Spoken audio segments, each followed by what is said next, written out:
Hello, I'm Dr Jodi Richardson, and you're listening to Well, Hello Anxiety, a podcast where we end the struggle with anxiety and build our toolkit of practical skills to thrive.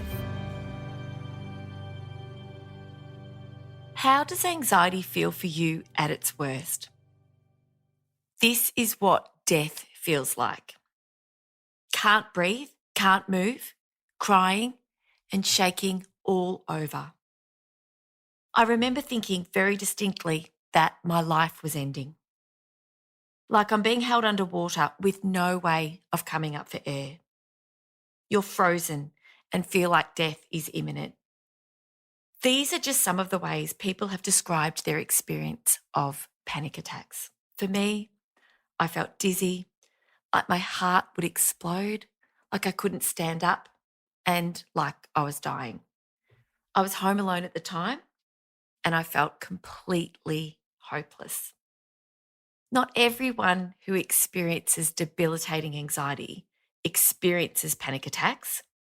For many, the experience of anxiety is plain awful most of the time, or up and down in ways that are unpredictable.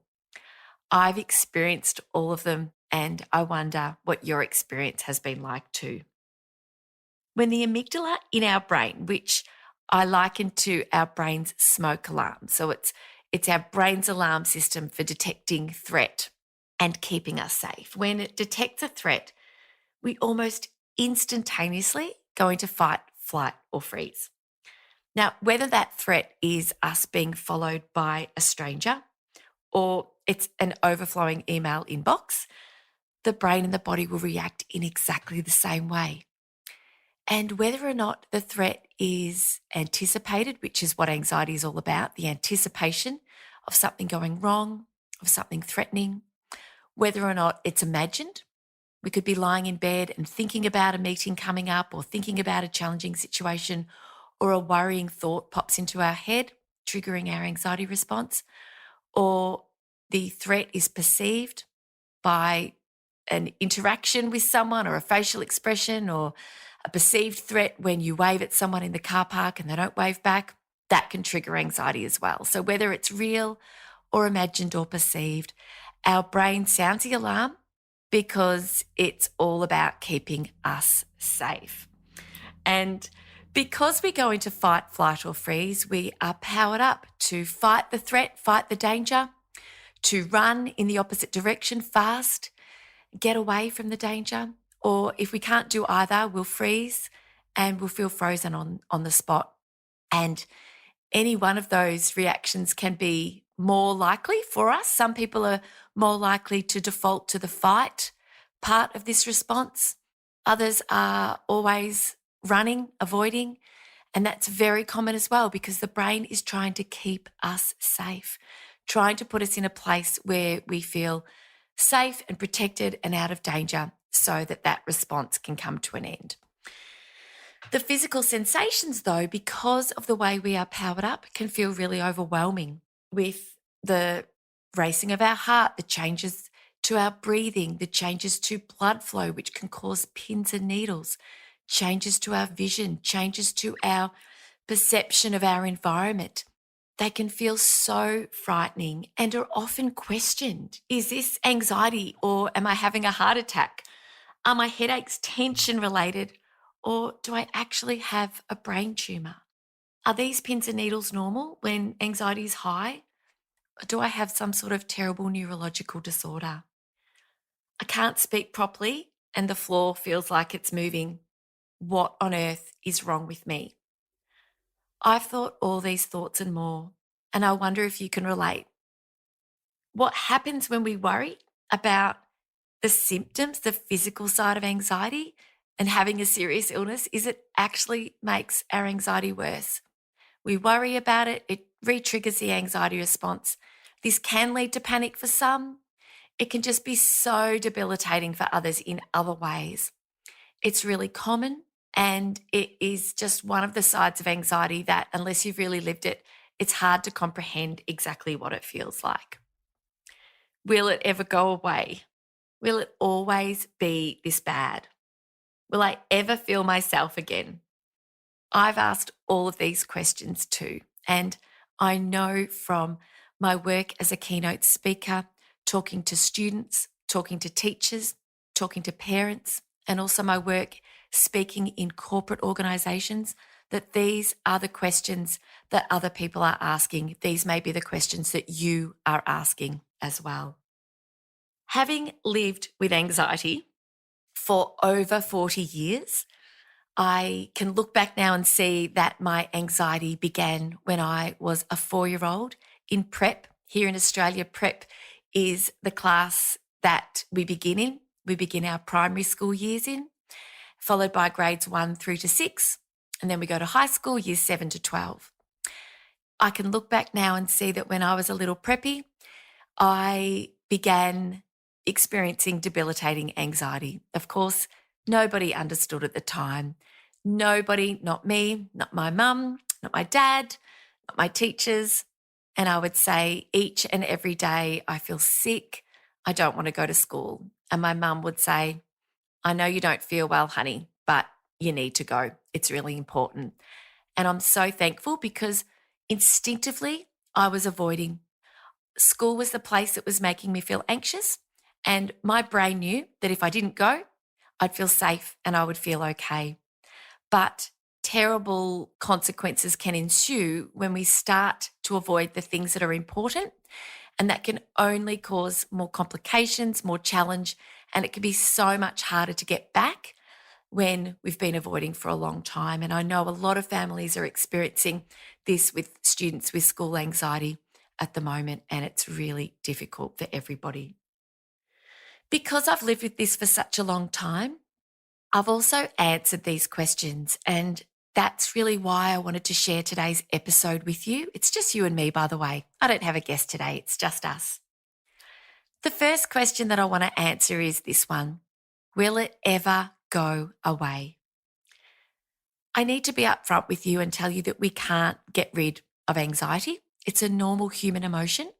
It's an integral part of being human, and it is protective. It is our brain's way of sounding the alarm and gearing us up to protect ourselves or flee the danger. So we need it. It's not something that we can get rid of because our brains are wired in this way. It's just that people like me who live with an anxiety disorder, and perhaps you do too, or you care for somebody who does, we just have an alarm system in our brain that's a little overprotective, or sometimes a lot overprotective.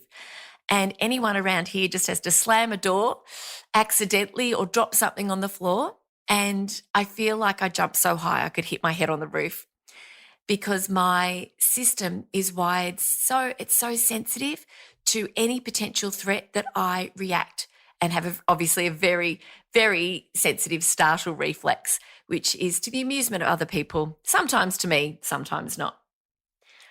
Our anxiety won't go away, but it is absolutely treatable. And over time, with professional help for some of us, not everybody needs professional help because not all anxiety is problematic, but those of us that do need it, things can improve in remarkable ways.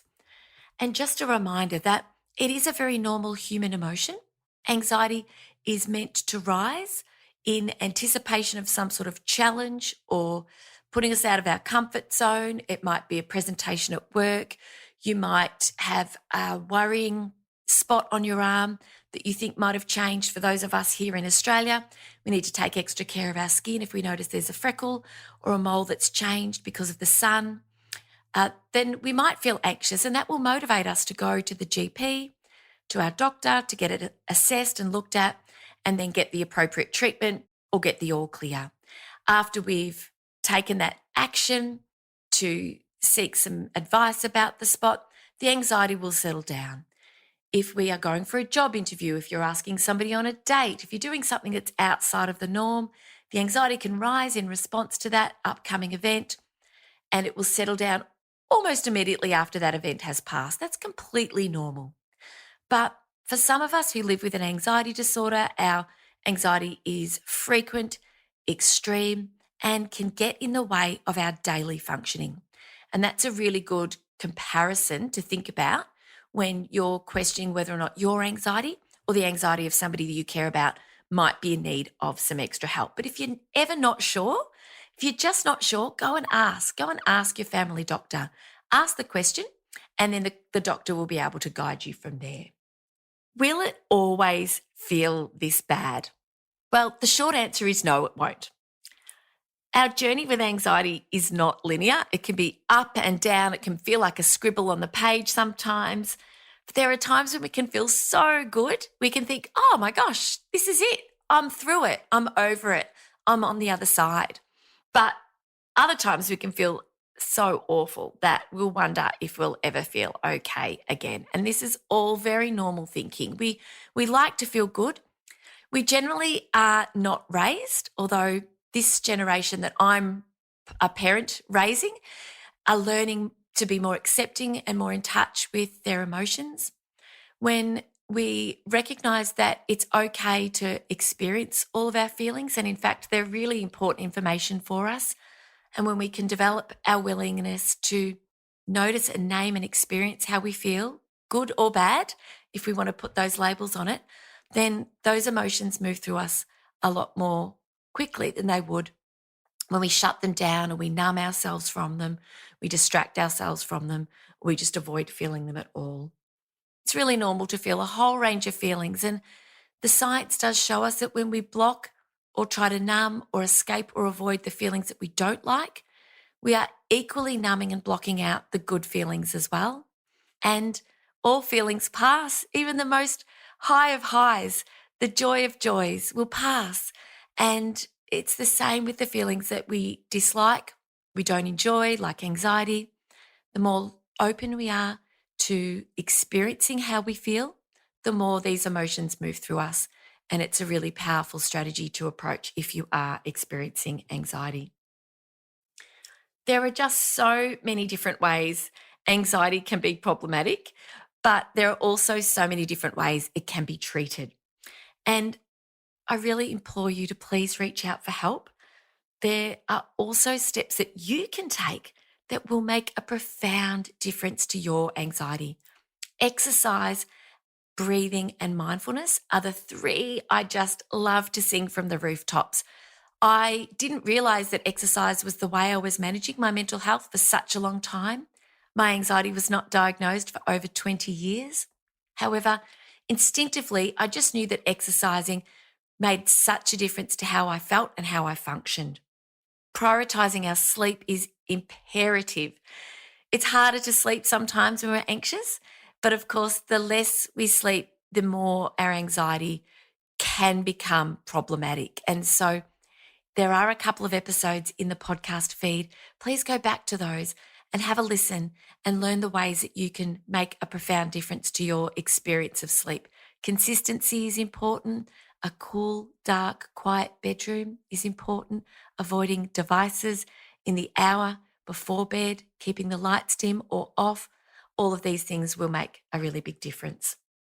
Exercising, practicing mindfulness, reducing coffee. Coffee is a stimulant and it causes us to release stress hormones, which can emulate that experience of anxiety and also can interfere with our sleep. So play around. Just be curious about making a change or two, see how you feel, adopt that change or dismiss it depending on your experience with that change, and play around with these ideas. There's no rules. It's about you trialing, seeing and noticing how it makes a difference for you. If it does, then adopting those strategies or trying something else. I encourage you to play around with reducing or avoiding alcohol because of the way that we have this rebound anxiety. And of course, again, because of the ways that it can impact our sleep, and we can end up with hangxiety the next day, a real feeling of anxiety that's been triggered by our alcohol use the day before or the night before. Talking with friends and loved ones can make a really big difference. Of course, reaching out for professional help and breathing exercises, really lengthening your exhale can make a really profound difference for people with anxiety because of the way it can show the brain that, you know what, we're safe, I'm okay. It's okay to settle that anxiety and to bring that parasympathetic rest and digest nervous system back online. Give yourself time, give yourself grace, and just play around, as I said. Be a little bit like a scientist, just trialing something. Just give it a go and see what the effect is. The last question I want to answer for you today is, will I ever feel myself again? And I really want to tell you that I feel more like myself than ever before, and you can too. It may not seem that way at the moment, I get that, but you absolutely can.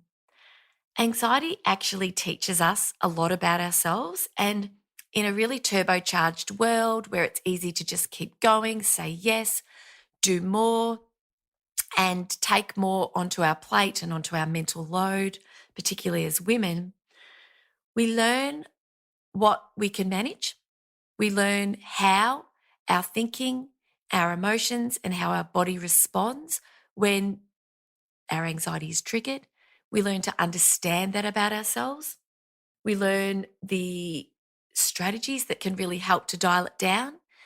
And so, despite the fact that we don't like it, it does teach us a lot about the way we respond to the world around us. And because of that, we need to learn what it looks like and feels like for us so we can see it coming and what makes a difference for us. And that not only helps us with our anxiety, it helps us with other challenges in our life as well. We also develop a network of family and friends and professionals who I like to call our A team. You could call it your anxiety team. I like to call it our A team.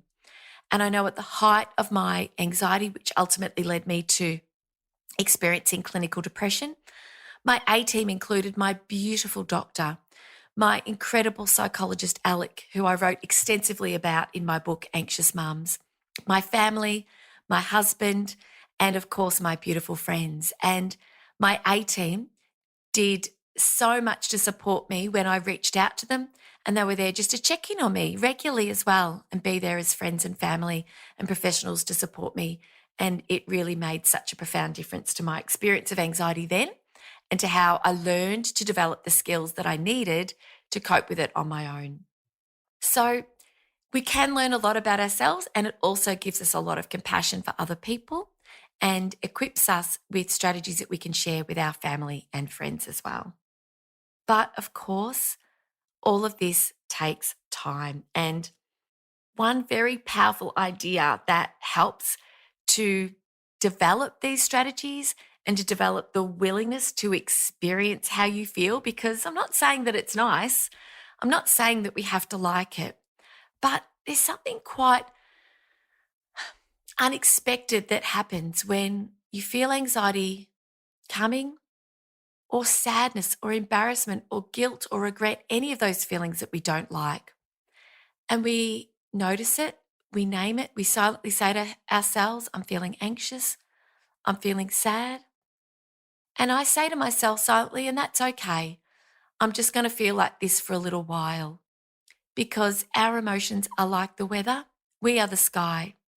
The weather's ever changing. And if you live in Melbourne like me, goodness, that's multiple times in a day, 4 seasons in one day. What they say is true about our home city. But that's the same about our emotions, that they are ever changing. And when we open ourselves up to the experience of our emotions, they do seem to move on more quickly. And what we know is when we struggle with how we feel, when we deny ourselves the opportunity to feel how we feel, the struggle with it only makes it worse.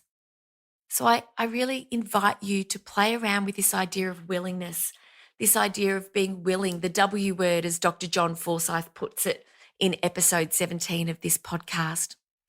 And in episode 63, I share a different strategy to help you think differently about what you can do to move forward with your anxiety. Because I want you to know that you do not have to wait for your anxiety to go, and we know that it's not going. We know that we can dial it back. We know that we can move it off center stage. We can stick it in the boot, but we are in the driver's seat. We can move forward and do all the things that are important to us, even with our anxiety coming along for the ride. We can't wait. You may wait forever, and I don't want that for you. I want you to feel empowered and equipped and confident to be able to say, I'm feeling anxious, but I'm going to do it anyway, whatever that is. Please understand that I know the depths of darkness that anxiety can take us to, but I can wholeheartedly tell you that if you are having a really hard time with it right now, it won't always feel like this.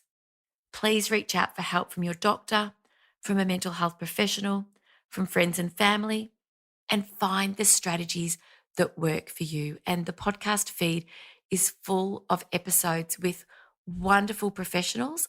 And I've recorded many episodes where I'm sharing other powerful tools and ideas and strategies with you as well. There is help, there is hope, and there is a beautiful life with anxiety waiting for you. I sincerely hope that this episode has given you a little bit of light in that darkness and a way to begin to move forward. Before you go, lovely listener, I have a small favour to ask. If you're learning helpful ideas from the podcast, you're feeling more understood, or you're understanding your anxiety better because of our time together here with each of these episodes, can you please rate and review the podcast for me? It really does make a difference, and I read every review, and I'm ever so grateful to see the reviews coming through and knowing the difference that this podcast is making. If you could do that for me now in your app, wherever you are as you finish this podcast, I'd be ever so grateful.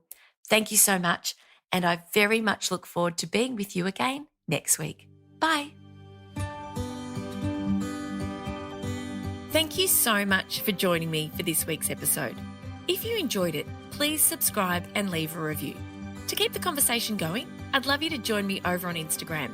You'll find me at Dr Jodi Richardson. Also, if you'd like a copy of my free 5-day mini email course, Calm Your Anxious Brain, then jump over to my website, drjodirichardson.com, and you can sign up down the bottom. I've really enjoyed having your company. Thanks so much. See you next time.